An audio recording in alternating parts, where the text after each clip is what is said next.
And if we're here to talk about basketball, unfortunately, we have to be here to talk about the Los Angeles Lakers at the moment because they are 0-3. I've talked about the first two games on a recent show with Cole Huff.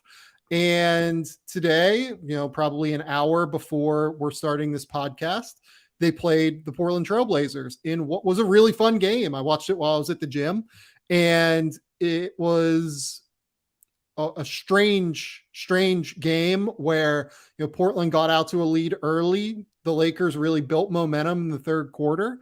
And then at the end, we got what might be the defining moment of the Russell Westbrook era in Los Angeles, unfortunately, where trying to get a 2-for-1 with, he gets a rebound with 32 seconds left, I would say, runs down the court, takes his patented, 16-foot mid-range jumper with 28 seconds left on the shot clock, or 28 seconds left in the game. They're down 1.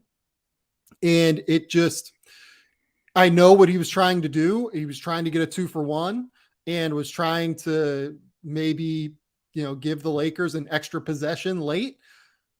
But unfortunately, it just didn't work. And he bricked the shot. LeBron did not look too pleased on the opposite side of the floor. And the Lakers are now 0-3. I haven't asked you yet what your initial impressions of the Lakers are this season. But before I kind of get into my spiel, I'll just kind of give you the floor. What do you think of the Lakers right now?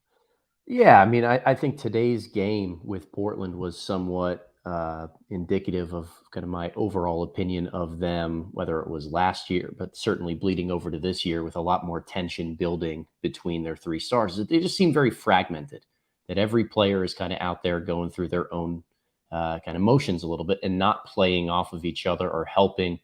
Each of the three stars don't make the other two better in a lot of different ways. LeBron James has an ability to make everyone around him better, but not in the same standpoint that he would if they were three-point shooters and knockdown guys who embrace certain roles. Anthony Davis doesn't look the same to me. He just looks not quite right. I don't really know what to say about that. So for what it's worth on that front, he did kind of injure, I don't know if it was a knee or what exactly he did in the game against, what was it? It was the Clippers on Thursday. It seemed like he kind of came down funky and might still be feeling like the ill effects of that, maybe. Not a serious injury, and I feel like he's kind of gutting it out because the Lakers desperately need to win a game here to start the year. But yeah, I agree that today he looked just a little bit off, but even when he's off, like, he's still so incredibly impactful. Like, this team's defense is really good. Yeah. Like, let's just kind of say what it is. They were terrible in the first game against Golden State, and it's because Golden State gets you into rotation so much that it's just really, really hard to guard them. And that's obvious, right? For, Steph, Draymond reasons, Klay Thompson, obviously. They space the floor super well and they get you into rotation. And for a team that has a lot of new pieces, that's just going to be a bitch to guard at the end of the day, right? But the last two games against the Clippers and the Blazers, where it's a little bit more ISO heavy, a little bit more, we're going to come down, we're going to have one ball screen, and then we're going to try and, maybe hit a kick out and create a shot that way. Damian Lillard was obviously phenomenal today. In the previous game, there's a lot of guys for the Clippers kind of stepping up throughout the course of the game. I don't think this team is that bad defensively. That's my overarching takeaway still. I don't think this team is that far away from being pretty good, actually. I think you're right there in a lot of different ways. They're built to be a good defensive team. And I think a lot of that comes from kind of the size, the rebounding that they tend to have across every single position. And they're a decently veteran group. I mean, they're younger than they were last year, but certainly still more veteran heavy. It's just the vibes are off. And I've never been a huge vibes guy, but just watching the way that Russell Westbrook interacts with everybody else around there is just, it's tough to watch. And, regardless of what their rotations are, how their ability is to guard 1v1, you see in these late game situations like we had today with Portland, when everybody is kind of going for themselves and it's kind of a your turn, my turn approach, or the worry of how am I going to figure out a way to get to my spots and play my type of game. that unravels in the final 2 minutes of close games. It just does. And, LeBron James has built brilliance for himself by always making the right basketball play. That in late game situations early in his career, he was chastised for passing up shots over double teams and just swinging it to the open guy when he's just making the right play for his team. Yeah. And now I don't think that there's enough infrastructure around him to reward making those right plays, nor are there other guys who really feed into that every single time. So it's just a little bit discouraging to see the offensive end of the floor for their start of the year. Yeah. I honestly wonder if it would make sense to send Russ home at this point. I don't mean any disrespect to Russell Westbrook's career. I think people who listen to this show and have listened to me for years understand that I actually really respect what Russ has done throughout the course of his career. It's just not a fit here. Like, it's just really not a fit. Like you said, the vibes seem off. That reaction from LeBron at the end of the game just kind of seemed like a guy that was just like, man, what are we doing here? Yep. Like, what I think that, like, the basketball side of LeBron's brain absolutely understands the idea of getting a 2-for-1 in that situation. And he was just like, man, like, what is Russ doing? Like, he's not shooting well. He hasn't shot well the whole year. And like, Russell Westbrook comes off as this incredibly confident human being, but like, he's not this bad of a shooter. Like, he's a bad shooter. Don't get me wrong. Like, he is not known for his shooting, let's say. Russell Westbrook is not like a let's go 4 for 15 on all twos today 3-point shooter.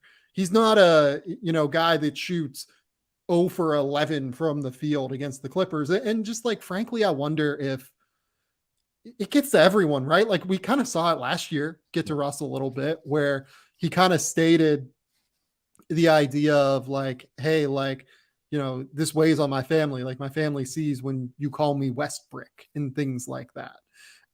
And it's not disrespect to say that, like, it just doesn't seem like Russ looks confident out there in the same. He portrays that level of aggression and that passion for the game.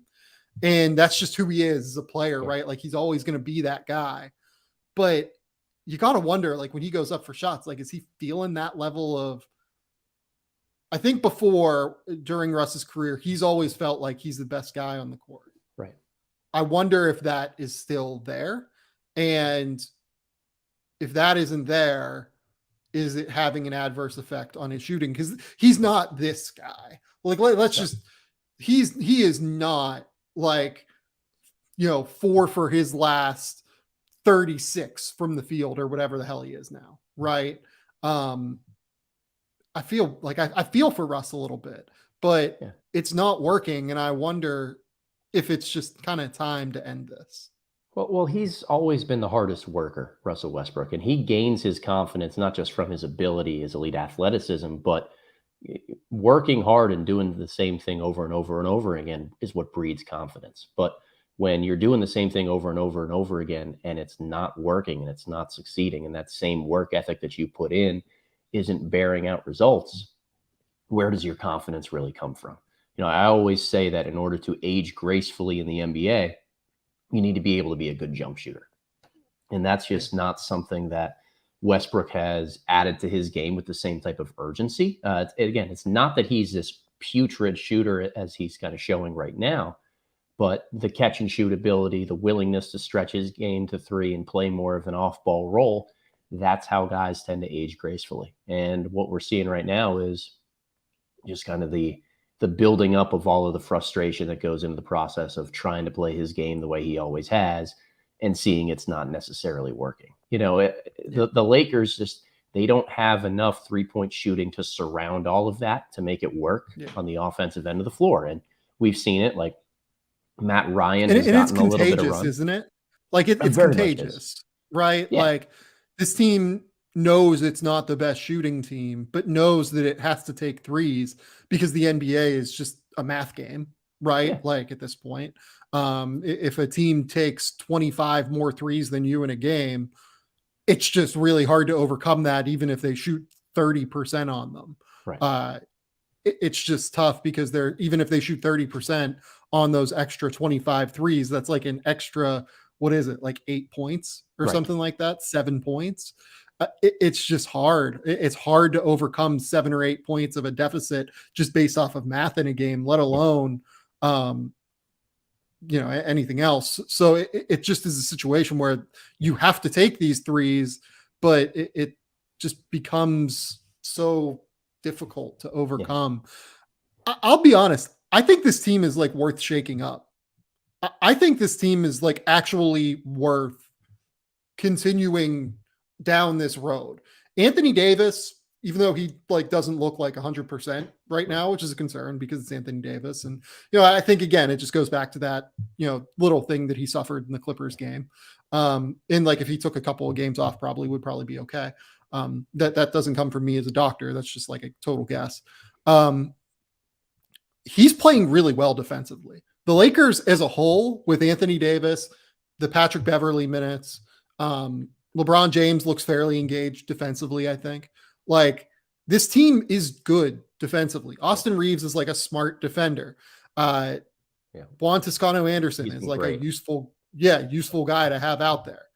I think this team is actually genuinely worth shaking up, not something that they should like just throw in the towel and like move off of, right? Like they shouldn't be like, oh yeah, let's just wait until the off season. This team is good defensively and you can find shooters on the market. The Indiana Pacers are sitting there. They're an absolute like train wreck defensively and are not going anywhere with Buddy Hield this year. There are other shooters out there that I'm sure you could find. I think that this team is really just like shooting away from being pretty okay. And like not just being pretty okay, but like you look at the West right now and this is so fucking early in the season, right? So like take all of this with a grain of salt, but the Clippers look like they're going to, kind of breeze through the regular season a little bit, right? Trying to get guys like Kawhi Leonard and John Wall some blows here and there where they can. The Pelicans look amazing. The Blazers look a little bit better than what people thought. The Nuggets, I think, are probably going to be really good. The Grizzlies, I think, are going to be really good. Dallas's defense has been not particularly awesome in my view, and they're going to have to figure out how to defend with Christian Wood because they can't keep Christian Wood off the court at this point. He's too good offensively. Their offense is running way too well with him on the court. The Timberwolves have looked kind of messy, I think, in their 2 games. I think that's going to take some time. I agree. So the Lakers are in this position where they have an actual chance to make the playoffs, I think. Like, not just the play-in, like they could, if they make a move and LeBron James and Anthony Davis stay healthy throughout the year, based off of what we've seen, they're really just shooting away. And if you can move Russell Westbrook for guys who can shoot and guys who can space the floor and play intelligent basketball around LeBron and Anthony Davis, I actually kind of think this team has a shot based off of what we've seen. It's just that right now they can't overcome the math problem of not being able to shoot even a little bit. Right. And in those moments, like Matt Ryan is the one kind of specialty shooter that they have on this roster. And in any time that he plays minutes, you can see their defense starts to tank a little bit because he's got such a bullseye on his chest for opposing teams to hone in on. So they've got to be able to find the right balance for a lot of that.